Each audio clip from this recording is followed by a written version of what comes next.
"You've had a good run here, Mom, but it's time you moved out."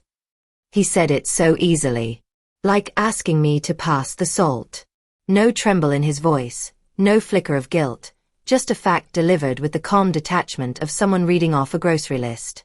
I sat across the table from him, still holding my spoon halfway to my mouth, grits cooling in the bowl. I thought I misheard. My hearing isn't what it used to be, but this I heard clear as a Georgia morning. "Excuse me," I said. Andre looked me dead in the eye, his hand resting casually on the back of the kitchen chair, the same chair his father built 47 years ago. He'd barely finished his coffee. Nicole was at the sink pretending to rinse something that didn't need rinsing, avoiding my eyes the way she always did when something uncomfortable was happening that she'd helped set in motion. "We've been talking," he said, "and we think it's best if you found a place better suited for someone your age. Maybe one of those nice senior communities." We've been talking. Not a family conversation. A decision made behind closed doors and simply handed down, like I was an old couch taking up too much space in a room they wanted to redecorate. I nodded slowly, buying time, keeping my voice from shaking. "And what brought this on?" Andre sighed like I was being difficult. "It's not personal, Mom. It's just, this house. It's not really working for us anymore. We're thinking of redoing it. Expanding. Maybe turning it into a home office, rental space. We need flexibility, you know." I looked around the kitchen. My kitchen. The same cast iron skillet hanging by the stove. The same yellow curtains I sewed myself the summer Walter's back gave out. This wasn't just a house. This was my life, stitched into wooden walls, pressed into every floorboard like a fingerprint. I raised Andre here. Buried his father from this house. I painted these baseboards with a brush I made from rags when I couldn't find a proper one at the hardware store, because back then, they didn't always let women like me browse long. Nicole chimed in, finally turning around. "And we're saying this with love, Lucille. We just want what's best for everyone. You included. Everyone. Not me. Everyone else." "I see," I said, folding my napkin slowly. "So you've made up your minds." Andre nodded, relieved I wasn't putting up a fight. "We'll help you look, of course. Maybe even cover the first few months if it's tight. But it's time.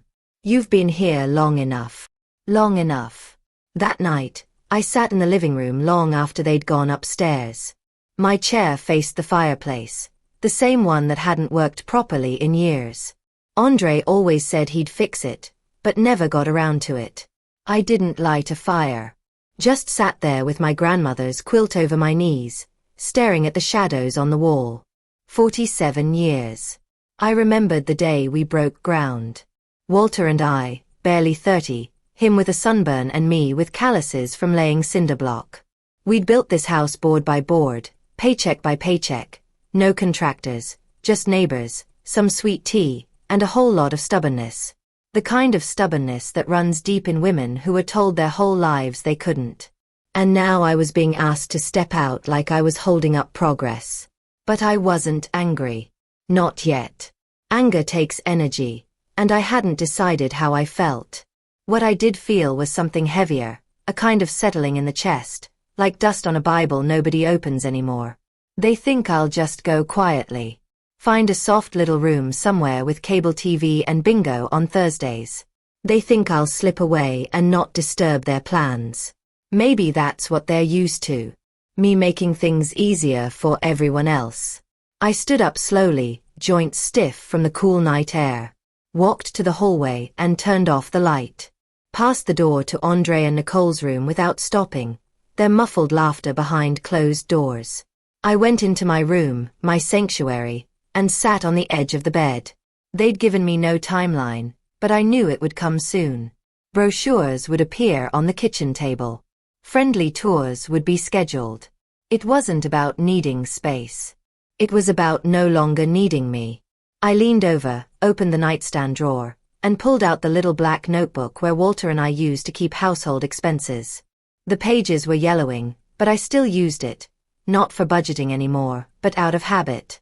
There were notes in Walter's handwriting, receipts tucked between pages, and folded neatly between 2 pages, the original deed to the house. My name. His name.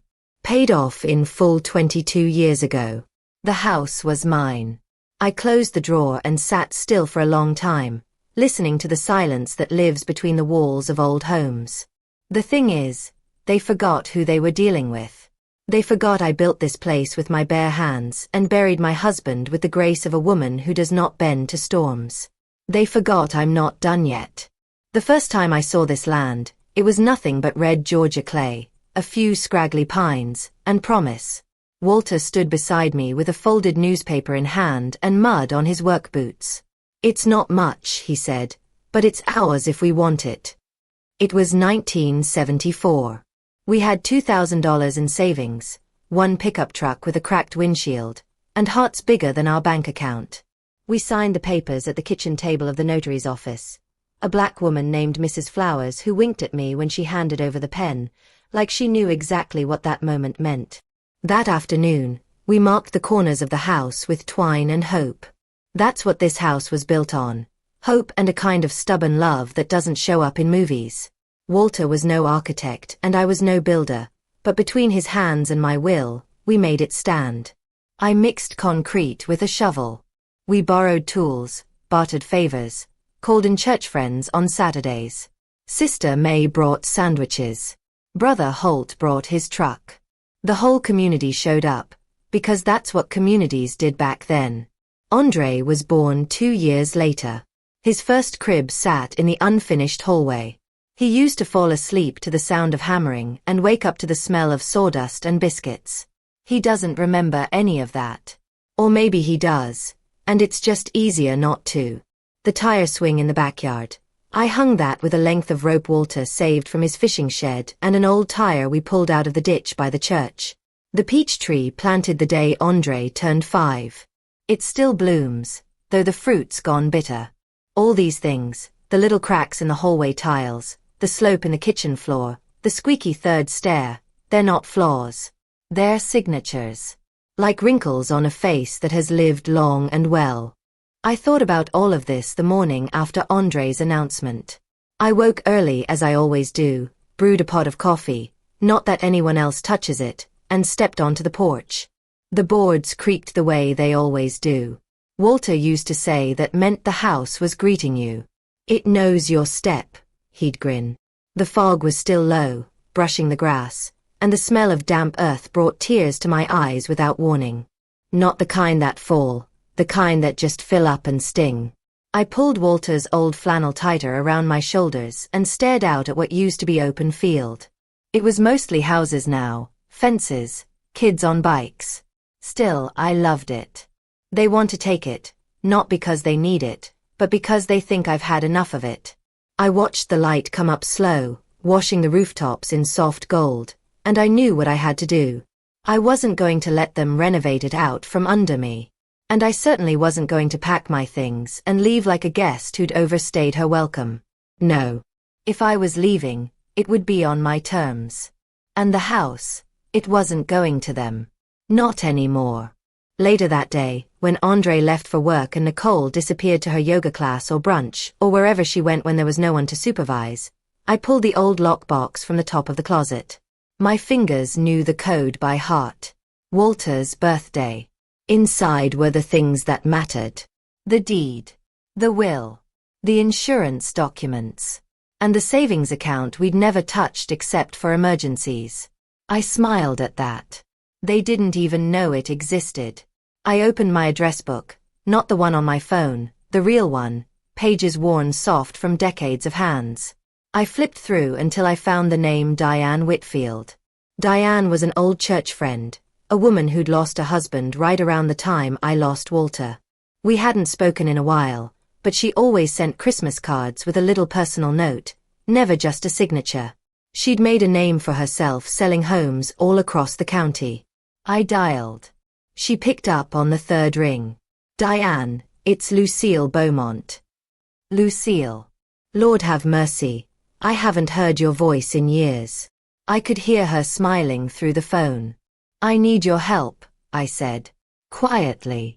There was a pause on the other end, but not the bad kind. The kind that says someone's listening with both ears, and all their good sense. "I'm here," she said. "What do you need?" "I want to sell my house." Diane's voice softened. "You sure?" "As sure as I've ever been." "And Andre?" I hesitated. "He doesn't need to know." "Not yet." Diane didn't ask why. She didn't need to. "All right then," she said. "Let's get started." By the time we hung up, we had a plan. No open houses. No signs in the yard. Everything by appointment only, and only with buyers ready to move fast. Diane would send a photographer who understood discretion. She knew people, retired teachers, traveling nurses, quiet types who didn't need everything granite and gleaming. The right kind of people. I hung up the phone and looked around the living room. The couch was worn at the armrests. The rug was faded from years of Sunday afternoon light. The whole place smelled like lemon oil and old hymnals. It wasn't perfect, but it was mine. There's a drawer in the hallway I haven't opened in years. The wood swells when it's humid and always lets out a little groan when I tug too hard, like it's tired of being reminded. I pulled it open today, careful not to wake the rest of the house. Inside, envelopes, receipts, a brittle rubber band that crumbled the moment I touched it. This is where I kept the favors. Not birthday cards, those I stopped receiving years ago. This drawer held the real history. Cancelled checks. Tuition receipts. Auto repair bills marked paid in my handwriting. Andre's name on nearly every one. $5,000 for his first car when he was 19. That old thing he loved until the transmission went out on the highway to Atlanta. He called me crying from a gas station. I wired the money before dark. $12,000 for his student loans when the interest started stacking faster than he could breathe. "Just until I get on my feet, Mama," he said. That was 23 years ago. $8,400 for the down payment on this very house when Andre and Nicole were struggling after their second baby. "We'll pay you back as soon as we can," Nicole said.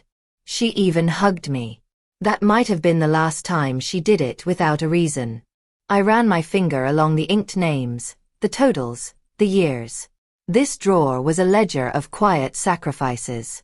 Every dollar a way of saying, "I believe in you." Even when they never said thank you. Somewhere along the way, helping turned into expecting. Then expecting turned into entitlement. I didn't mind. Not at first. That's what mothers do. You hold your child's hand when he falls, and you never really let go. You stay available. Steady. Background. But background becomes wallpaper. And wallpaper just fades. Andre hasn't asked me how I'm feeling in months. Not since that doctor's appointment where I didn't tell him the full truth. I didn't want to worry him. Funny thing is, I doubt he'd have noticed either way. Nicole stopped talking to me the day I forgot to buy the oat milk she likes. A week later, I offered to make dinner. She waved me off with that tight little smile. "We're doing clean eating now," she said, as if I were a bag of pork rinds she was trying to avoid. "And the grandchildren, they're sweet, but children take their cues from their parents. To them, I'm just the woman who lives upstairs and keeps her gospel music too loud." That's how far I'd fallen. From lifeline to inconvenience. I closed that drawer gently, like tucking in an old child. Later that morning, while they were out, I walked through the rooms with a yellow notepad in hand. Notes for myself, what to keep, what to give away, what to take when the time came. I passed Andre's old room. It still had the wallpaper we picked out together. Little rockets and stars, peeling at the corners now. He wanted to be an astronaut once. I bought him a telescope with my grocery money that year. We lived off beans and cornbread for 3 weeks. He never knew. Now he wants me gone. My hand trembled as I wrote, "Donate bookshelf. Keep quilt. Toss broken lamp." There's a heaviness to letting go. But there's also clarity. When you strip a life down to what you can carry, it shows you what really matters. I sat on the edge of the bed and looked around. It wasn't sadness I felt. Not really. It was something quieter. Like waking up from a long nap and finally remembering who you are. I remembered the way Walter used to look at me when I figured something out before he did. Sharp as a tack, he'd grin. Never underestimate my wife. He'd wrap his arms around me and say, she built this whole family with her bare hands. He was right. I paid for Andre's braces when the insurance refused. Paid for summer basketball camp, for his honeymoon, for the time he got laid off and was too proud to tell Nicole. He never once said thank you, not once. When their hot water heater broke, I wrote the check before he could finish the sentence. When Nicole needed surgery after the third baby, I sat with her at the hospital and slept 2 nights in a chair. She never mentioned it again. It's not about the money. It never was. It's the vanishing. The slow fade from person to function. From mother to footnote. I used to believe that if I just kept giving, eventually I'd be seen again. That they'd look up one day and say, there she is. The woman who held us all together. But people don't look at foundations. They just build on top of them. That afternoon, I called Diane again. I'm ready, I said. Let's list it. You sure? I'm sure. She came by 2 hours later, no assistant this time, just a leather folder and her good sense. I made coffee. Served it in the blue mugs I saved for company. We sat in the living room, the one I decorated with fabric swatches and paint chips from the hardware store on MLK Boulevard. Diane asked gentle questions. I told her I wanted privacy. No signs, no social media listings, just serious buyers. People who understood what a house like this meant. Her assistant had taken photos the first visit, the front porch, the hallway, the kitchen tile I laid on my knees. This time, Diane paused in the living room and looked at the worn armchair by the window. This place has soul, she said quietly. I nodded. It's been lived in. That night, I stood in front of the mirror. The woman looking back wasn't bitter. She wasn't broken. She was awake. Nicole's footsteps always sounded impatient, heels too sharp for a kitchen floor. That morning, she was up early, pacing between cabinets, opening and closing drawers with just enough force to let the whole house know she had somewhere important to be, and someone was in her way. That someone, of course, was me. I'd made tea and sat at the kitchen table with a newspaper folded just so. A habit, a ritual, the way I kept my morning quiet even when others filled the room with noise. She didn't look at me when she reached past to grab her supplements. Just that tight smile, no eye contact, and then she moved to the counter. You used the last of the almond milk, she said flatly. I wasn't aware it was reserved, I replied, sipping my tea. But I'll replace it. She exhaled as if I'd said something offensive. It's fine. Just, next time, check. Check. As if I were a tenant behind on rent. She began fussing with the blender, dropping handfuls of powder and spinach into it like she was fighting something. The noise filled the room. I kept reading, letting my eyes move over the same paragraph for the 3rd time. Andre came in moments later, jacket half on, phone already to his ear. He nodded at me, mouthed a vague morning, and turned his full attention to the screen. Tell them I'll review the contract by noon, he said into the phone.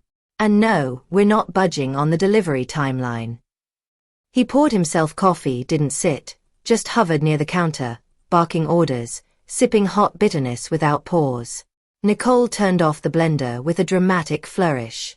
You're going to be late, she snapped. Andre muttered something and disappeared down the hall. Nicole stayed. She took her glass of green sludge and leaned against the counter, finally turning to look at me. Really look, the way you look at a problem you've been putting off. So, she said, in that voice that pretends to be casual but is anything but. Have you given any thought to what Andre mentioned? I set down the paper.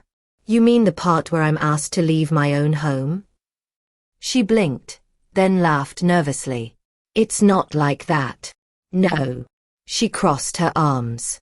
We just think it's time for something more suitable for you. I mean, this house is big. There are stairs. The plumbing's old. And honestly, you'd have more freedom somewhere, designed for people your age. You mean old people? I didn't say that. No. But you meant it. She didn't respond. Just sipped her drink and looked away. I waited. Let the silence settle like dust on the countertop. I found it unnerves people more than any words could. Nicole, never one to tolerate stillness, pressed on. There's a place in Brookstone Heights. Lovely campus. Lots of programs. They do housekeeping. You'd be able to just relax. Relax. As if my current life was some kind of strain I needed rescuing from. You've been doing research, I said. We care about your well-being. No. You care about the space. She stiffened. That's not fair. Neither is pushing someone out because they no longer fit the aesthetic. Nicole rolled her eyes, a tick I'd come to expect, and placed her glass in the sink. She walked toward the hallway, muttering, "We're just trying to make this work. Don't be so dramatic." Dramatic. I've cleaned your children's vomit off this floor at 2 in the morning, I wanted to say. I've baked birthday cakes you forgot to order. I paid the vet bill when your dog swallowed that Lego. I've sat up 3 nights running when the baby had croup and you needed sleep more than you needed to admit you needed help. But yes, I'm dramatic because I'd like not to be evicted from the home I built. She was gone before I could say more. Maybe that was for the best. I sat alone for a while, finishing my tea, the newspaper untouched. The words had stopped making sense. The house was quiet again, but not peaceful. There's a difference between the two, and that morning I felt it bone deep. When I finally stood, I didn't go upstairs. I walked outside instead. The sun was still low, and the air smelled like morning dew and somebody's dryer sheets from down the block. I stood at the edge of the yard, looking at the flower bed I once tended every Saturday. Half weeds now. Nicole had mentioned she was going to redo the garden. Of course she was. I walked back inside and climbed the stairs slowly. Not because my knees demanded it, they're still good, thank the Lord. But because I wanted to feel every step. Every creak and groan still spoke to me. This stair told me where Walter spilled a bucket of paint in 1987. That landing told me where Andre scraped his knee sliding down the banister. That corner told me where I sat for 2 hours after getting the call about my sister's cancer, unable to move, just breathing. This house had held my whole life. And now I was being held at arm's length within it. I closed the door to my room and sat on the bed. They think they're doing me a kindness by giving me time. But I could see it clearly now. They'd already moved on. They were just waiting for me to catch up and disappear. I didn't sleep much that night, not because of pain, though my joints had their usual complaints, but because of silence. A silence that crept under the door, seeped into my thoughts, and made a home in the hollows of my chest. Funny, isn't it? You can live in a place for nearly 5 decades and suddenly feel like a guest. The walls shift. The air thickens. Even the floorboards stop recognizing your step. By 5 a.m., I gave up pretending to rest. I slipped out of bed and wrapped Walter's old cardigan around my shoulders, the green one with the worn elbows that still smelled faintly of cedar and Old Spice. Downstairs, the house was asleep. I didn't bother with the lights. Didn't need them. I knew every corner, every creak, every place where the floor dipped slightly toward the back door. In the kitchen, I moved slow and quiet. Kettle on. Mugs out. I sliced half a banana, sprinkled a little cinnamon, poured my tea. Rituals. Sometimes rituals are all you have when your place in the world is being edited without your consent.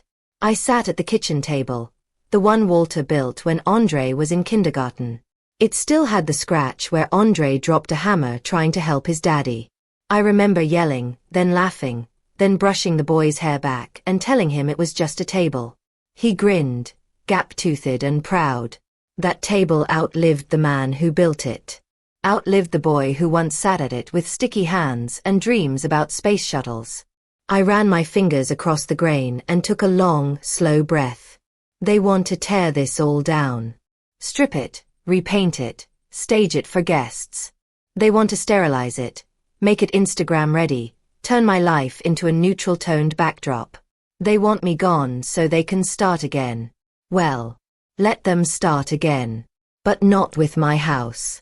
I reached into the drawer by the fridge and pulled out my small notebook, the one I used for grocery lists and prayer requests. I flipped to a blank page and began to write. Bank appointment. Title documents. Diane. Confirm buyer readiness. Start packing books. Arrange storage for keepsakes. Call insurance. Each line felt like a brick being laid. Not in a wall. In a road. A way forward. I didn't cry. Crying was for another version of me. The one who still waited for things to get better on their own. The one who believed patience earned respect. That version was done. By 6:30, I heard movement upstairs. The thud of feet. The rush of plumbing.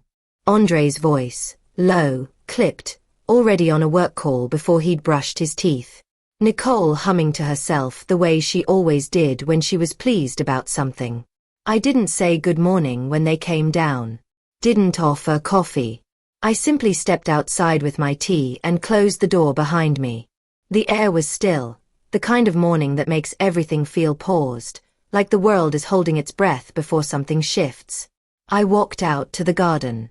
The roses were long gone, but the earth still held the shape of where they'd been.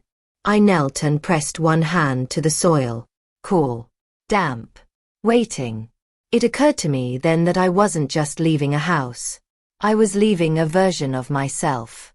The mother who quietly endured. The helper. The giver who never asked for a single thing in return. The placeholder for other people's comfort. That woman had done her job. Done it faithfully, done it well, done it long past when anyone thought to say thank you. Now it was time for someone else to emerge.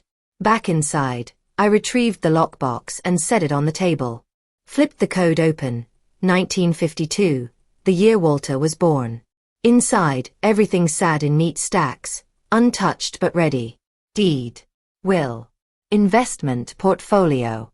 Walter's discharge papers from the army. The original floor plan of the house, sketched by hand on the back of a grocery bag. I laid it all out carefully.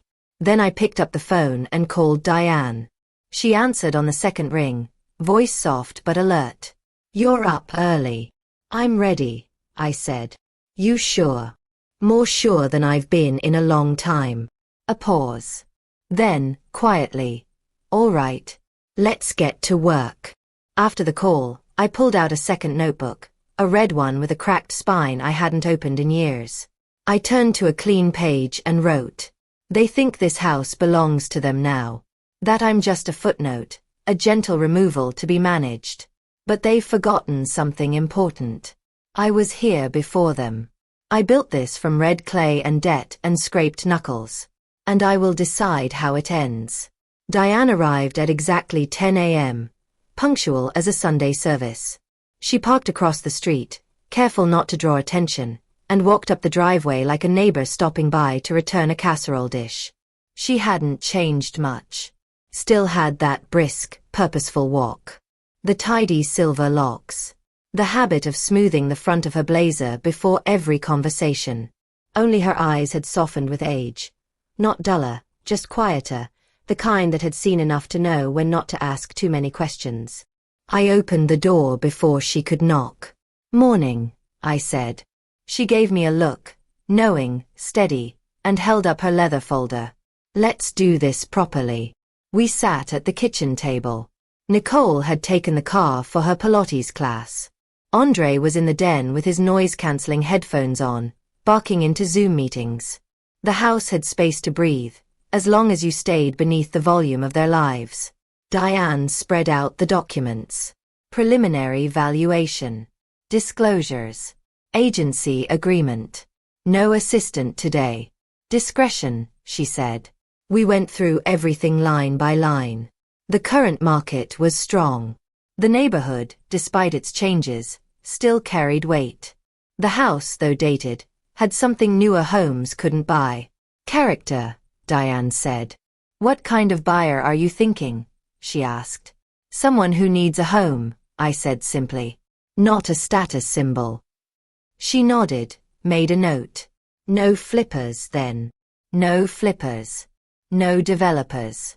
No people with clipboards who start talking about knocking out load-bearing walls before they've even wiped their feet on the mat.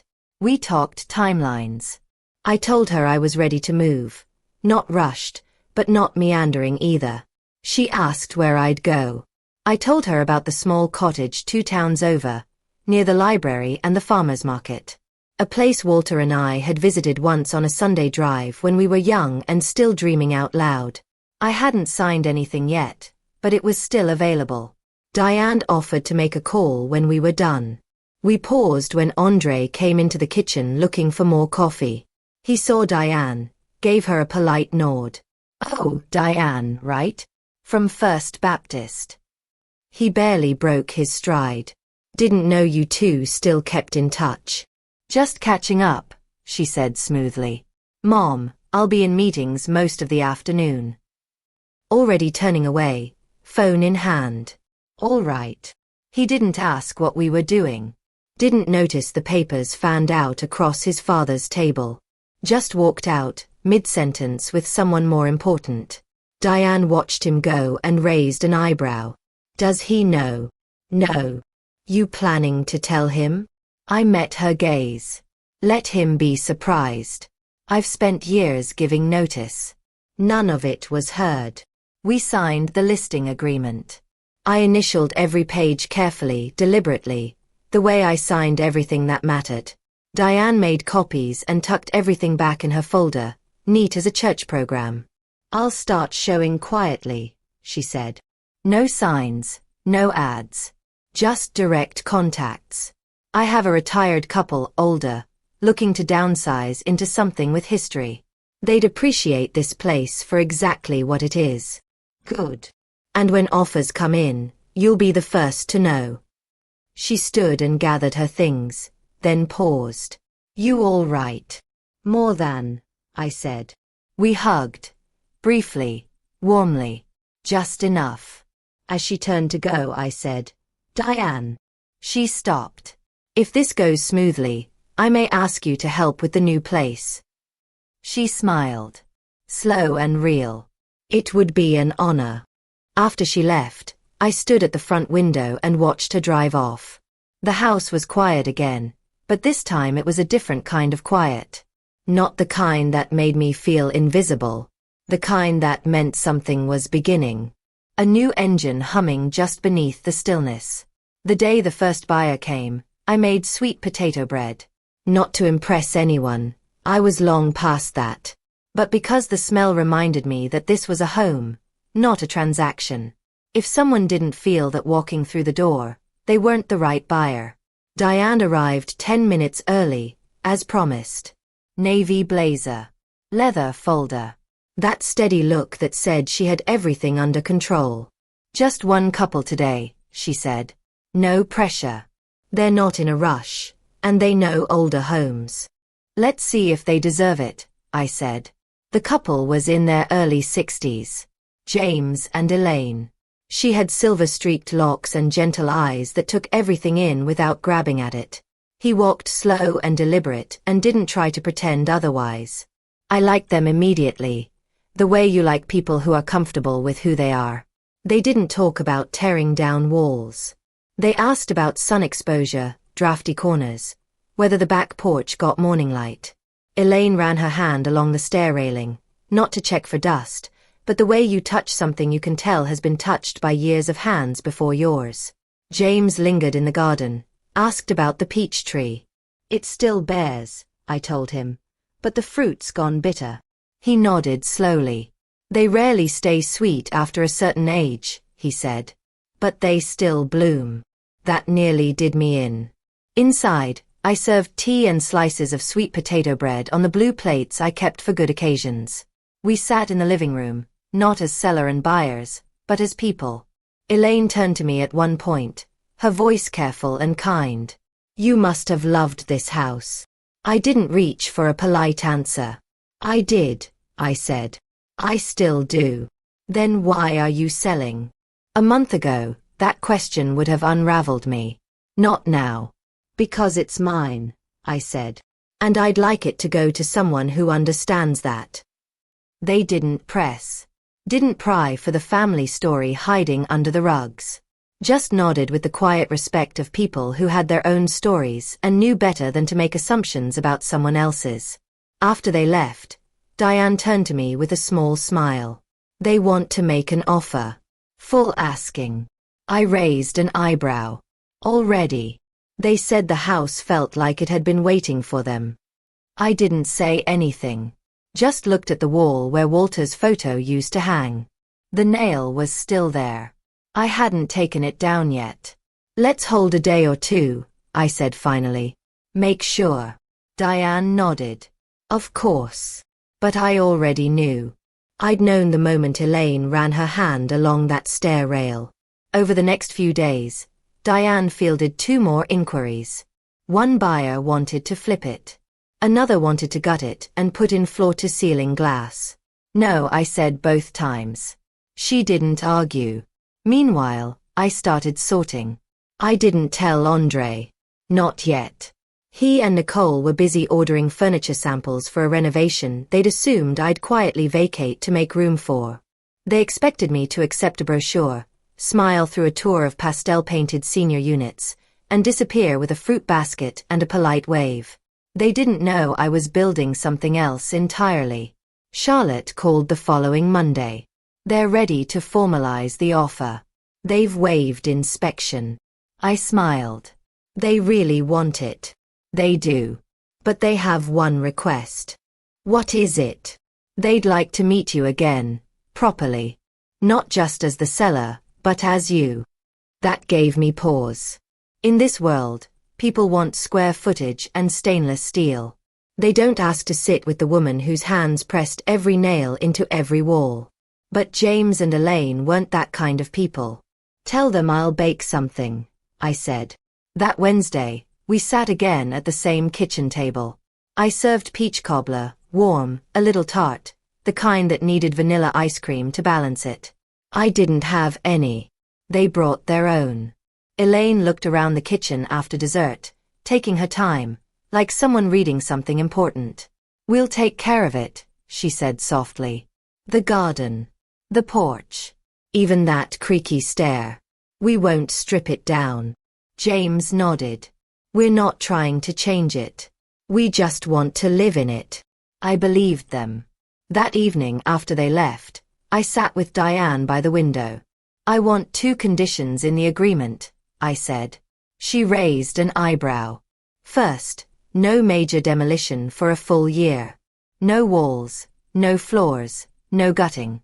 Just living. She nodded, pen moving. Second, I want one last morning here after closing. Alone. Diane looked at me for a long moment. Then quietly, I'll make sure of it. It's strange what your hands remember.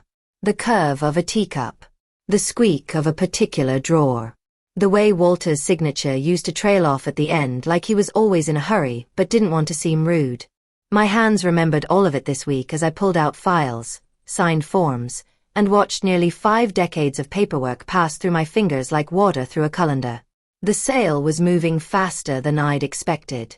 Diane was efficient like that. Always had been, even back when we were both young women navigating a world that didn't make much room for us. And now it was time to make it official. The buyers had signed. The bank was ready. All that remained was for me to put pen to paper and untie the knot that had held this house to my name since 1974. I didn't cry. I thought I would.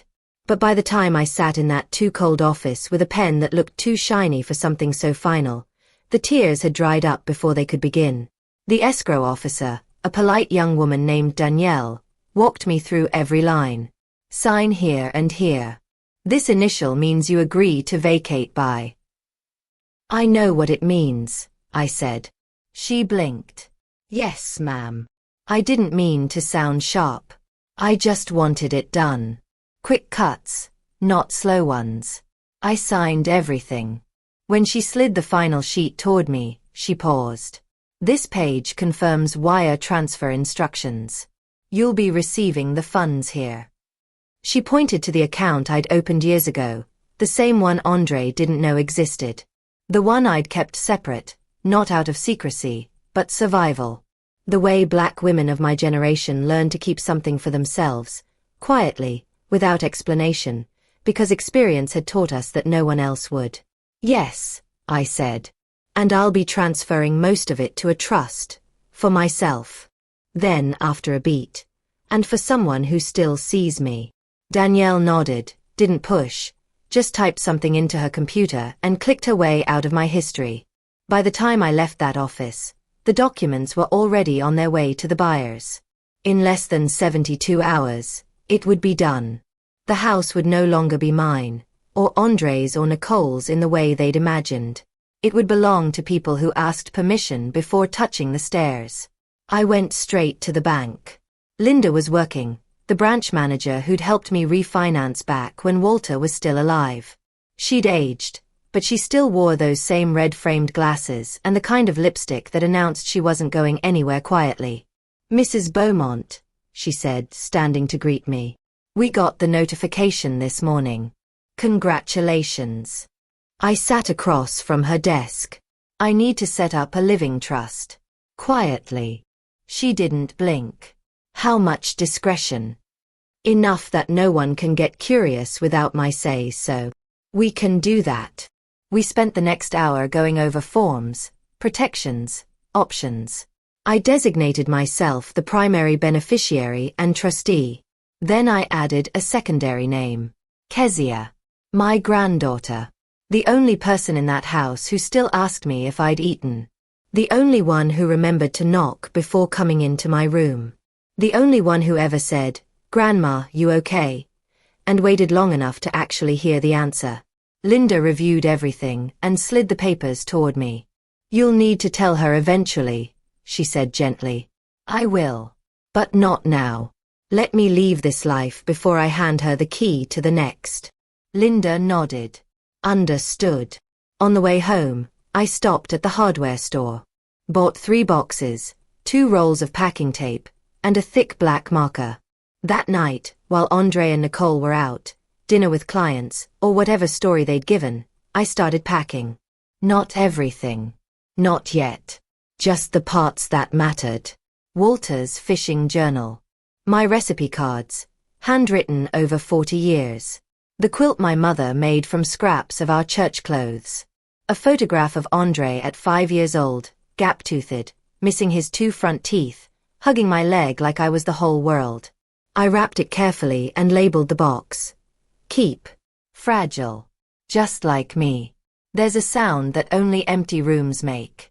A kind of echo, not loud, not sharp, but soft and hollow. Like breath in a sanctuary after the congregation has gone home. I heard it for the first time in years when I took down the curtains in the guest room. Dust floated in the late afternoon light, and I stood there for a long moment, just watching it settle. I'd forgotten this light, golden, unhurried, the kind that makes everything look like it's already a memory you're grateful to have.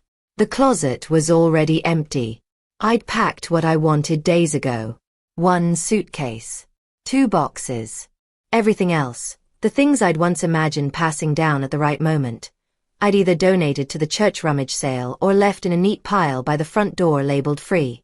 Andre wouldn't miss them. Nicole certainly wouldn't. They were supposed to be away for the weekend. A work conference, Andre had said. I didn't ask where. I didn't need to know. I moved through the house slowly, room by room. Closing drawers. Wiping down shelves. Each space held a story I didn't have the strength to retell out loud, but I carried them with me all the same. The hallway still had the growth chart I'd penciled onto the wall when Andre was small. Little marks in ink, neat and hopeful. 36-inch. Age 5. 41-inch. Age 7. 48-inch. Age 9. Then, abruptly, the lines stopped. He'd refused to let me measure him after that. Said it was babyish. I never erased them. Not even when Nicole painted the hallway greige and called it an upgrade. The living room was next. I'd already taken down most of the photographs. The only one I left was the picture of Walter above the fireplace, the one where he's standing in the yard with a hammer in his hand and the half-built frame of the house behind him, squinting into the sun like he owned the sky. His eyes followed me around the room the way they always had, like he had something kind to say but didn't want to interrupt. "I'm almost done," I whispered to him. The kitchen was last. I stood in the silence, listening to the faint hum of the refrigerator, the steady tick of the wall clock. I wiped down the counters, straightened the chairs, and finally, turned to face the table. I placed a single envelope on it. Andre's name written in my handwriting, still steady after all these years. Inside, just two things: Diane's contact information, and a copy of the fully executed sale agreement. Already signed. Already filed. Already funded. I didn't leave a letter. I didn't owe him an explanation. Not after years of silent dismissal. Not after the slow, polite push toward the door that had been dressed up as concern. Let him read the paperwork. Let him feel, for once, what it means to be the last to know. I picked up my bags and walked to the front door. The taxi was waiting at the curb, engine low, driver leaning against the hood with a patient, unhurried look. I took one last look around. The house felt smaller now. Not empty, complete, like a chapter with its final sentence written. I stepped outside and closed the door behind me, locking it one last time. The keys, all three, I slid through the mail slot. Let them find them that way. As the taxi pulled away, I didn't look back. Not once. Some things deserve your full attention. Others deserve only your back. The taxi dropped me at a small inn just off Route 18. Nothing fancy. 2 stories, a cracked parking lot, a front desk run by a woman who smiled without prying. That's what I needed. A place to be invisible for 2 days while everything settled behind me. I checked in under my maiden name, Lucille Grant. An old habit. Walter used to joke that Lucille Grant sounded like a woman who knew where all the bodies were buried and had the good sense never to say. I liked that version of myself. I still do. My room was simple. 1 bed. A desk. A television with 3 working channels and curtains the color of weak tea. I didn't unpack. Just set the suitcase in the corner and placed my phone on the nightstand, screen down. The first night, I slept 10 hours. A deep, dreamless sleep, the kind you only get when something heavy has finally been set down and you've given yourself permission to stop holding it. The next morning, I walked across the street to a little diner and ordered pancakes and coffee. The waitress, a young woman with tired eyes and chipped nail polish, didn't try to make conversation. Just refilled my mug without being asked. Kindness. The quiet kind. The kind that doesn't need an audience. At noon, Diane called. "It's done," she said. "Funds have cleared. Papers have been recorded." I let that sit for a moment. Looked out the window at the street. The cars, the people passing by with no idea what had just shifted in the world. "And the keys?" I asked. "Delivered this morning. James and Elaine were there when we dropped off the letter you left for them." A pause. They didn't read it. They just smiled. I closed my eyes. "I'll wire the remainder to your trust account today," Diane added. "The rest is yours to do with as you please." "Thank you, Diane," I said. "For everything. You sure you don't want to be there when he finds out?" "No," I said. "Let him find it the way he found me." Too late. At 3:14 p.m., my phone rang. Andre. I didn't answer. At 3:17, he called again. Then again. By 3:22, the messages started arriving one after another like stones dropped in still water. "Mom, where are you? Why is there a sold sign in front of the house? What is going on? Call me now." Then Nicole. "Is this a joke? Tell me this is a joke. We had plans. Why would you do this?" I laughed at that one. A real laugh, the kind that starts in your belly. Plans. I spent 30 years bending myself around their plans. Around their schedules, their needs, their moods, their vision for a future that had no chair pulled out for me. I was the background music to their lives. Expected to play on cue, but never too loudly. Well, the music had stopped. At 4:06 p.m., Andre sent the longest message yet. "Mom, I don't understand. Why would you sell without telling us? We were going to renovate. Make it beautiful again. You could have stayed with us through all of it. We were trying to help you. You've put us in a really difficult position. The kids are upset. Rebecca is furious.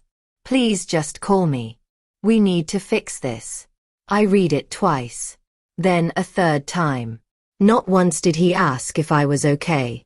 Not once did he say I'm sorry. Only, "You've put us in a difficult position." No, son. You did that all by yourself. You did it the morning you sat across from your mother at her own kitchen table and told her she'd had a good enough run. That evening, I poured myself a glass of wine from a bottle I'd bought in 1998 and carried with me through every move, every good intention, every someday. I'd packed it knowing someday had finally arrived. I sipped it slowly, watching the sun go down behind the old gas station across the street. It didn't matter that the view wasn't beautiful. It was mine. Every inch of that particular horizon, uncurated, unimpressive, completely my own. I was no longer waiting for someone to notice I was unhappy. I'd taken my unhappiness and turned it into motion. Into action. Into boundaries they never believed I'd draw because I'd spent a lifetime drawing none. At 7 p.m., I turned off my phone. Not out of anger. Out of completion. I returned on a Tuesday. The new place wasn't ready just yet, a few more days on the paperwork. But I didn't need long. Just one morning as I'd arranged, to say goodbye on my own terms. Elaine and James had graciously agreed, through Diane, to leave the door unlocked until noon. I arrived just after dawn, walking up the front path like a woman who knew exactly where she was going and why. The garden was still there, ragged but patient. The peach tree standing bare and unbothered in the early light. The porch bulb flickered slightly.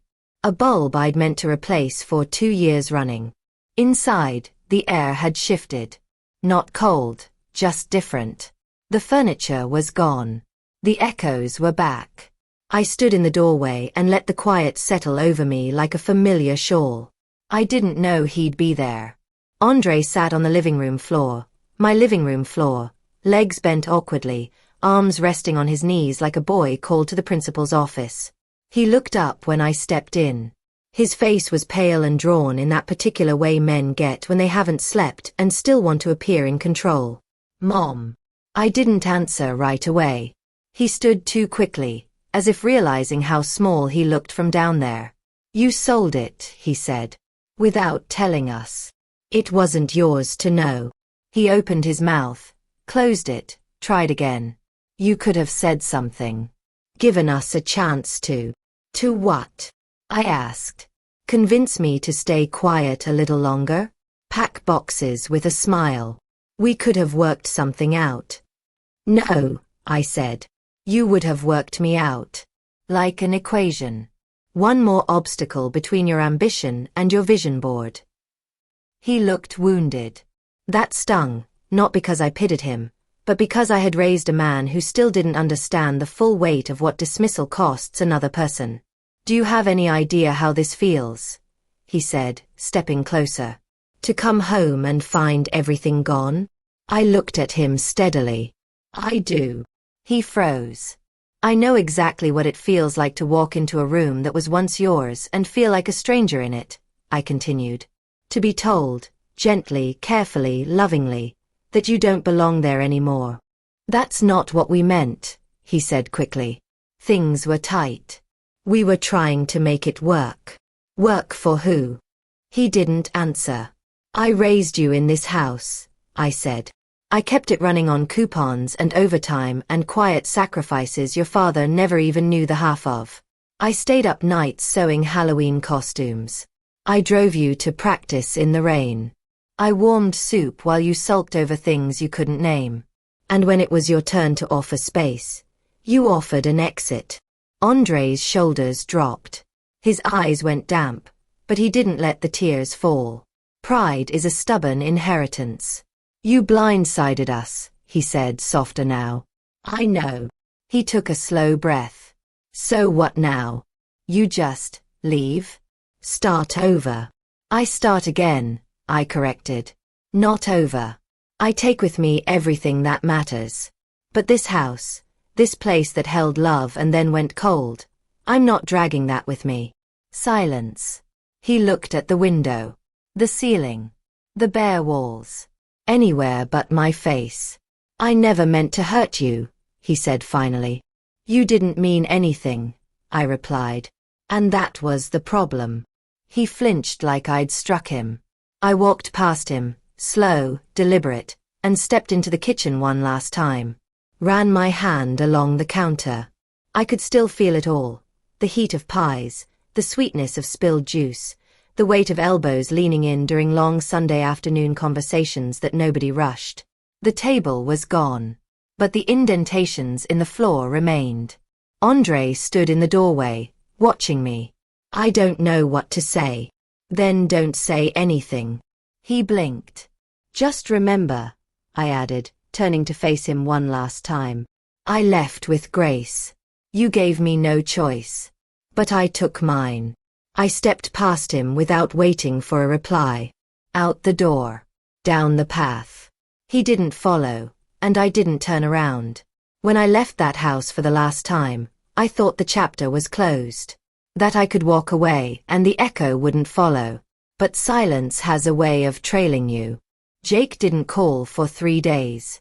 Neither did Nicole. I expected anger, maybe guilt. Instead, the quiet sat heavy between us, the way it does when people have lost control and are waiting to see if their silence will punish you into returning. I spent those first few days in a furnished rental. Small but clean. A kettle. A lamp. A bed that didn't remember anyone. Peaceful in its blankness. And for the first time in years, I could hear my own thoughts without someone sighing in the next room. I thought about the day Walter and I brought Andre home from the hospital. We didn't even have a proper crib ready. He slept in a dresser drawer lined with quilts. Lord, how tiny he was. His fingers curled around my thumb like I was the only fixed point in a spinning world. I wondered when that grip had loosened. I wondered if he even noticed when it did. On the 4th evening, my phone rang. Andre. I let it ring. Then another call. Then a text. Please. I need to talk. I let him wait. Not to be cruel, but because, for the first time in a very long time, I could. When I did answer, it was morning. Soft light coming through the curtain. The kind that forgives wrinkles and old hurts. Mom, he said. His voice rough around the edges. Can we meet? Why? I don't understand. Why didn't you trust me? That startled a small laugh out of me. Trust you? Andre, you asked me to move out of my own home. He sighed the way men do when they want to rewrite a script that's already been performed. It wasn't like that. It was exactly like that. Quiet. I could hear traffic behind him. The sound of him pacing, probably outside the office the way he always did when a conversation required more of him than he'd planned to give. Then softer. I went by. The new owners let me in for a minute. They said you'd been there that morning. I had. It feels different now. It should. It doesn't feel like home anymore. No, I said. Because it isn't. That was the first time he didn't argue back. He didn't hang up either. We just stayed there, separated by distance and years of accumulated misunderstanding. The silence between us thick, but alive. Not cruel this time. Just honest. Finally, I said, you built your life around having more, Andre. More rooms. More plans. More reasons. I spent mine trying to give it all to you. I don't regret that. But there comes a point when giving stops being love and starts being an erasure. He didn't speak. I could hear him swallowing hard. You don't have to understand, I continued. Just remember that sometimes silence isn't punishment. It's peace. A long pause. Then, very softly, I miss Dad. I know. I think he'd be angry at me. He'd be disappointed, I said. But only because he expected more from you. And so did I. Another breath. Another long pause. Do you hate me? The question surprised me. No, I said. I could never hate you. But I needed you to see me again. Not as a problem to be managed. As a person. Sometimes it takes losing something to open your eyes. He whispered something. Maybe I'm sorry. Maybe I love you. The words came out too quiet and too broken for me to be certain, and I didn't ask him to repeat himself. When the line went quiet, I sat by the window and watched the street below. A woman walking her dog. A child on a bicycle. Life moving steadily forward, unbothered and unhurried. The silence that followed wasn't heavy. It was clean. It was earned. And for the first time in a long time, I realized what I was feeling wasn't loneliness. It was space. The new cottage was smaller than I remembered. When Walter and I first drove past it years ago, we joked that we'd need to downsize our dreams just to fit inside. But now, standing in the doorway with 2 boxes and 1 suitcase, it felt exactly right. Like the inside of a well-worn glove that had been waiting on a shelf for the right hand to come back to it. No stairs. No drafty corners. Just soft light, quiet walls, and enough room to breathe without apologizing for the air I took up. The landlord was kind, a retired schoolteacher named Mrs. Patterson. She handed me the keys with both hands and said, "Take your time settling in. This place needs someone like you." I didn't ask what she meant. I chose to believe it was something true. I unpacked slowly, not out of fatigue, but intention. Every object I set down was a declaration. I am still here. Not in the shadows. Not as a placeholder. Here, in the center of my own story. The quilt went over the back of the chair. The chipped teacup, the one Andre painted for me when he was 5, lopsided and proud, sat by the sink. Walter's cardigan hung on the coat hook by the door. The photograph of me holding newborn Andre I placed in the drawer, not out of shame, but out of privacy. Some things you keep for yourself. By the end of the first week, the space had begun to feel like mine. I went to the co-op on Wednesday. The young man at the register smiled without rushing me. On Thursday, I signed up for a reading circle at the library. Not because I wanted to talk, but because I wanted to listen and remember what it felt like to be in a room where my presence was simply welcome. Andre came by on the 10th day. He called first. I appreciated that more than he knew. It was the first small thing he'd gotten right in a long while. When he arrived, he brought tulips. Yellow ones, like the ones I used to plant along the south wall every spring. He stood at the door with the flowers in one hand and his pride balanced carefully in the other, unsure whether to reach for a hug or just say hello. I didn't help him decide. I made tea. We sat at the small kitchen table, knees almost touching under its narrow width. He looked around the cottage slowly, taking it in. "I wanted to see you," he said. "You're seeing me." He nodded, embarrassed. "I've been thinking. A lot." I waited. He swallowed. "I didn't know how much space I was taking up until you left.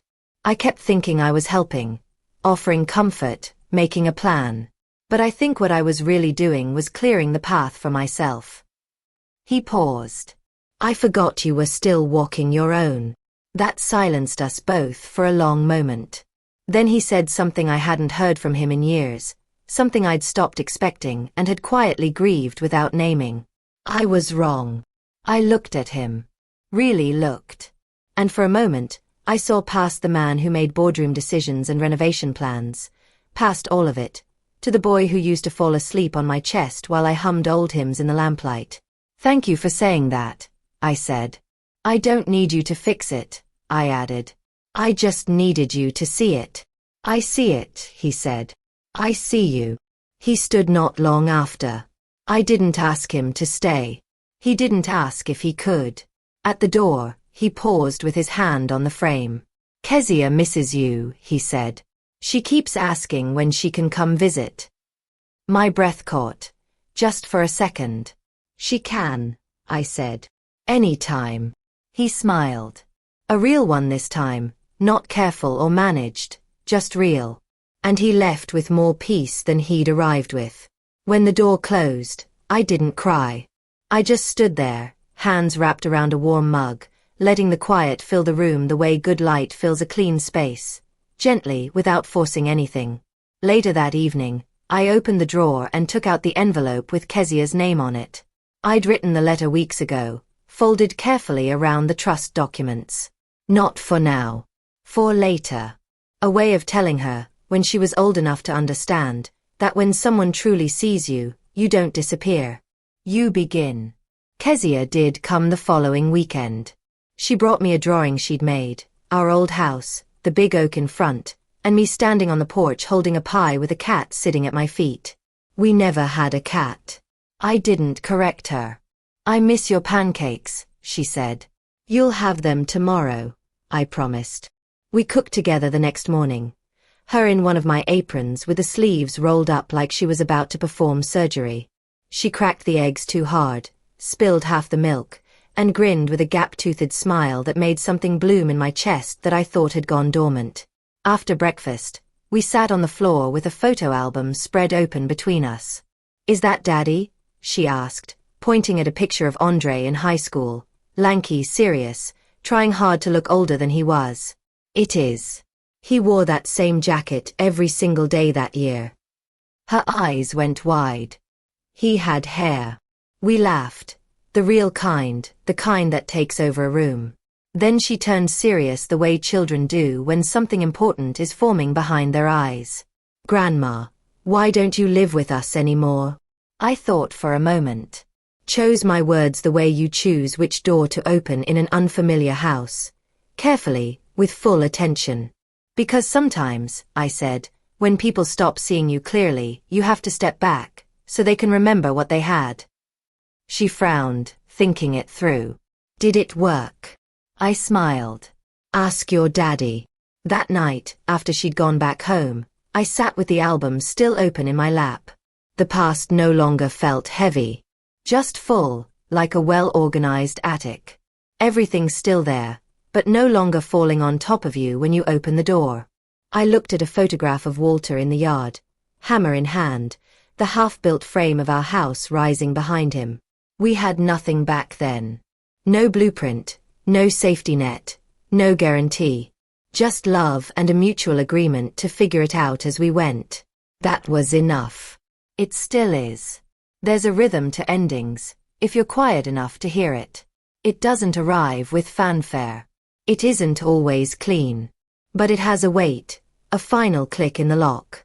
A drawer that closes on the first try. A voice somewhere inside you that says, quietly but without doubt, you did it. I heard it this morning as I made tea. The kettle's whistle rising just as the light hit the kitchen tiles. My chair pulled out an inch too far, then tucked back just right. The cupboard door, always a little stubborn, closing smooth on the first try. A good ending doesn't always look like a triumph. Sometimes it looks like peace. Sometimes it looks like pancakes on a Saturday morning with your granddaughter in an apron 3 sizes too big, and the radio on low, and nowhere in the world you'd rather be.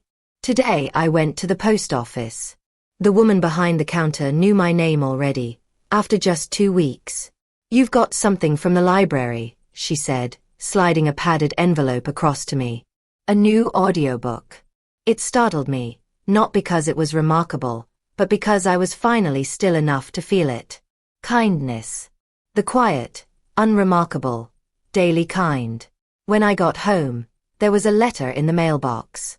Not a bill. Not a flyer. A letter. Thick envelope. Familiar handwriting. Andre.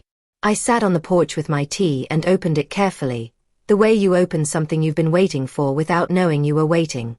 Inside, 2 pages. No drama. No groveling. Just words. Honest. Imperfect. Overdue. Mom. I've been talking to Kezia.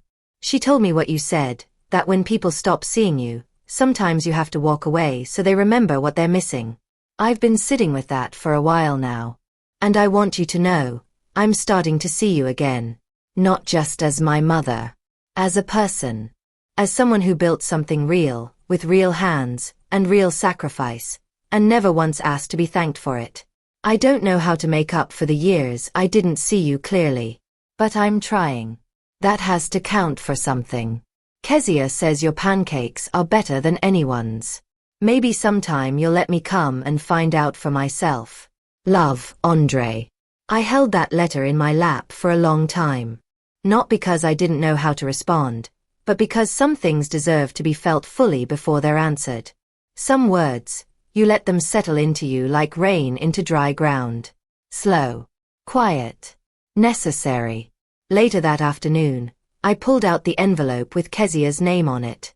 I'd sealed it weeks ago, the letter folded carefully around the trust documents, held together with the quiet weight of intention. Not wealth.